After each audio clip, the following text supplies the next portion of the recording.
राम नाम आधार जिन्हें वो जल में राह बनाते हैं, जिन पर कृपा राम करे सो पत्थर भी तिर जाते हैं।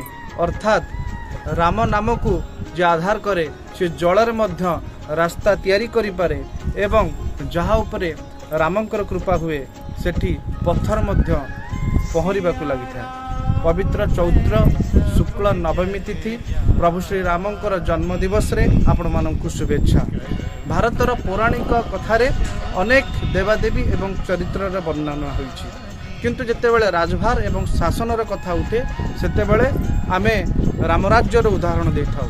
कारण रामराज्य रे खाली वीरत्वर कथा नथिला, तत्संगे संगे कर्तव्य परायणता, भक्तिभाव एवं समर्पण भावर मध्य कथा थिला।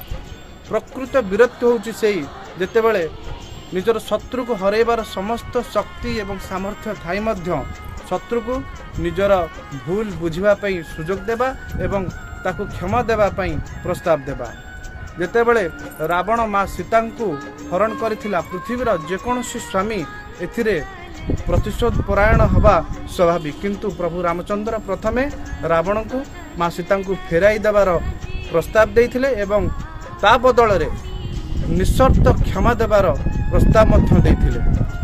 जेतेबेले राम को 14 वर्ष वनवास होइथिला सेतेबेले प्रभु श्री राम चाहिथिले 14 वर्ष वनवासर वचन ठू फेरी आसी पारथान्ते, कारण से वचन दशरथंकर थिला, प्रभु श्री रामंकर नथिला। किंतु निजर पितांकर वचन एवं सम्मान रक्षा करने जाई से 14 वर्ष वनवास को बिना कौन कुंठाबोध रे ग्रहण करने एवं जेतेबेले भरत राम को वनरु फेराई आनिबा पई जाइछन्ते एवं राम मना करि दैछन्ते सेतेबेले भरत अयोध्या को फेरी आसी अयोध्यार राजभार तो ग्रहण करिछन्ते, किंतु निजको केवल राजा बोली भाबी नहांती। से सही भली वनवासी वेशधारी एक कुटीर रे रही अयोध्या को 14 वर्ष परिचालना करिछन्ते। एहा थिला भरतंकर प्रभु श्री रामंक प्रति निज भाई प्रति समर्पण भाव। जेतेबेले माँ सीता हनुमान को एक मुक्तार हार पुरस्कार देउछन्ते सेतेबेले हनुमान से मुक्तार हार को छिंडाई दे कहउछन्ती मोर प्रकृत रत्न होउछन्ती प्रभु सीताराम।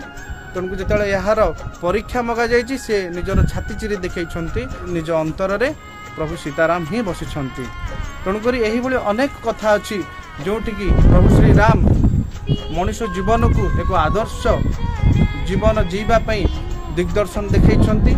प्रभु श्री रामनवमी रे आसंतु प्रभु श्री राम को निजर पुष्पांजलि सदृश तांकर जीवनी तांकर नीति आदर्श को जन जन पाखरे पहुँचाइबा पई चेष्टा करिबा एवं तांकर नीति आदर्श को निज जीवन रे मध्य अवलंबन करी पुणी थरे राम राज्य को फेराई आनिबार यथाशक्ति प्रयास करिबा। जय श्री राम।